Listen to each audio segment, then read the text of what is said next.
დღეს მივიღეთ ჩემთვის პრინციპული და მნიშვნელოვანი გადაწყვეტილება ადგილობრივი თვითმმართველობის არჩევნებიდან მოხსნა ჩემი კანდიდატურა ჯანმრთელობის მდგომარეობის გამო.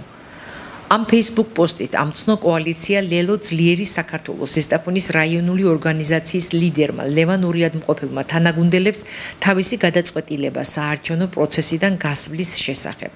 Პოსტში ის ასევე მადლობას უხდის ადამიანებს, რომლებიც მას ამ ხნის მანძილზე გვერდით ედგნენ და გულშემატკივრობდნენ. ჩვენ ვცადეთ მასთან დაკავშირება, თუმცა ურიადმყოფელი სატელეფონო ზარებს არ პასუხობს.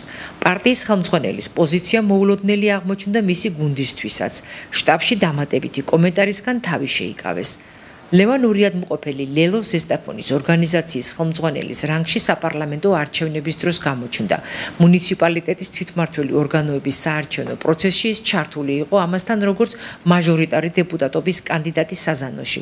იყო ლელო ძლიერი საქართველოს პარტიული სიის პირველი ნომერი. აღნიშნულთან დაკავშირებით ურიადმყოფელმა ოფიციალური განაცხადი 51 საოლქო საარჩევნო კომისიაშიც გააკეთა. ოლქის თავმჯდომარის გიორგი კახნიაშვილის განცხადებით გამომდინარე იქიდან, რომ კომისიაში ყოველგვარი რეგისტრაციის ვადა ამოწურულია ურიადმყოფელი ბიულეტენზე დარჩება, როგორც მაჟორიტარობის კანდიდატი. მისი სახელი და გვარი იქნება ლელო ძლიერი საქართველოს პარტიულ სიაშიც. დღეს ზესტაფონის საოლქო საარჩევნო კომისიაში შემოვიდა ლევან ურიადმყოფელის განცხადება, რომელიც ითხოვს როგორც პარტიული სიიდან, ასევე მაჟორიტარობის კანდიდატიდან მისი რეგისტრაციის გაუქმებას. საარჩევნო კანონმდებლობის შესაბამისად, უფრო კონკრეტულად საარჩევნო კოდექსის 156-ე მუხლის შესაბამისად, კანდიდატს უფლება აქვს რეგისტრაციის გაუქმების შესახებ მიმართოს საოლქო საარჩევნო კომისიას კენჭისყრამდე არაუგვიანეს მე-16 დღისა.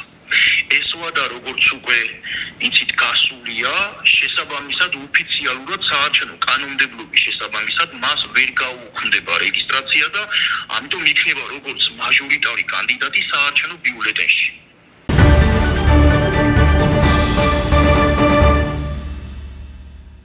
სტატისტიკის ეროვნული სამსახურის მონაცემებით 2025 წლის მეორე კვარტალში საქართველოში საშუალო თვიური ნომინალური ხელფასი წინა წლის შესაბამის პერიოდთან შედარებით 10.3%-ით, ანუ 207 ლარით გაიზარდა და 2212 ლარი შეადგინა. როგორც ოფიციალური ინფორმაციიდან ვიგებთ, საშუალო ხელფასის მაჩვენებელი ქვეყანაში მზარდი რიცხვია, თუმცა თითოეული მოქალაქის საფიქრალი როგორ გაიტანოს თავი თვიდან თვემდე ამ ხელფასით დღის წესრიგიდან ვერ იხსნება. ეს განსაკუთრებით საგრძნობია იმ ფონზე, როცა ფასები საკვებ პროდუქტებზე განუწყვეტლივ მატების პროცესშია, რაც პირდაპირ უკავშირდება მოქალაქეთა სოციალურ ყოფას. ხელფასის ზრდა თუ ეკონომიკური პოლიტიკა არ შეიცვალა, პრობლემას ვერ აღმოფხრის. გვეუბნება ეკონომისტი და განმარტავს, რა შეიძლება იყოს სიტუაციიდან გამოსავალი.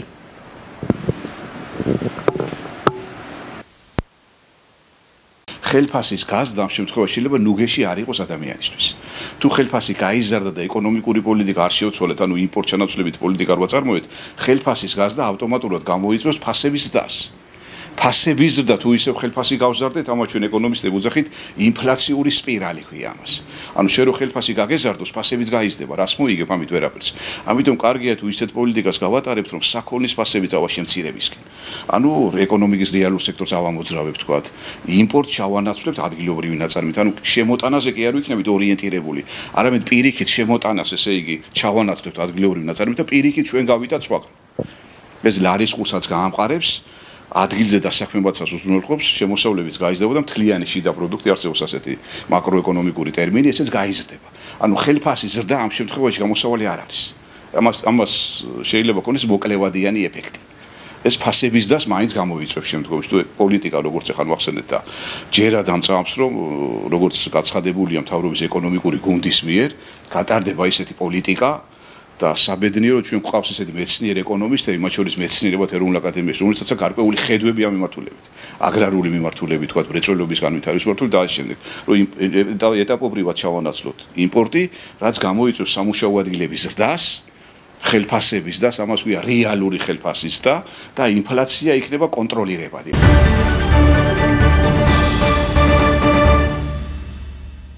დღეს საზეიმოდ დაიხურა ანაკლის ახალგაზრდული ბანაკის 2025 წლის სეზონი, რომელშიც მონაწილეობა მიიღეს უმაღლესი და პროფესიული საგანმანათლებლო დაწესებულებებიდან 3000-მდე სტუდენტმა.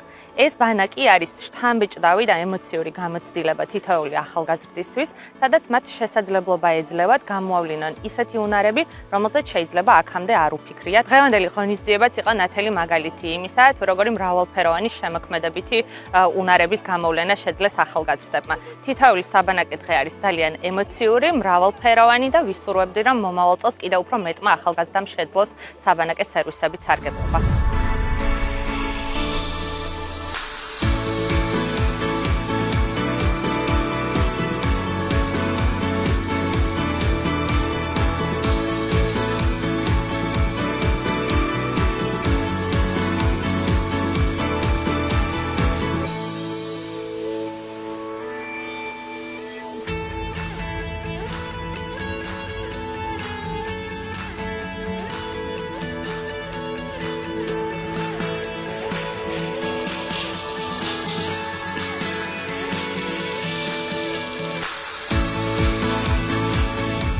ანაკლის ახალგაზრდული ბანაკი ჩემთვის ასოცირდება ბედნიერებასთან.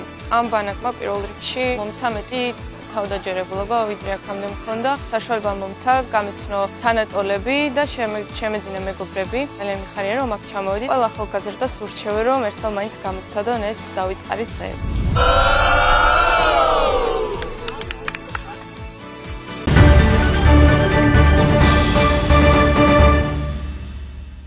ავტოსაგზაო შემთხვევების მაჩვენებელი ქვეყანაში ზრდის ტენდენციით ხასიათდება. მიუხედავად იმისა, რომ ქვეყანაში მოქმედებს საგზაო უსაფრთხოების ეროვნული სტრატეგია და სამოქმედო გეგმა, რომლის მიზანი 2025 წლის ბოლომდე ავარიებში მსხვერპლის 25%-ით შემცირებაა, ოფიციალური მონაცემებით გზებზე დაღუპულთა რიცხვი 20%-იან მაჩვენებელს აღწევს.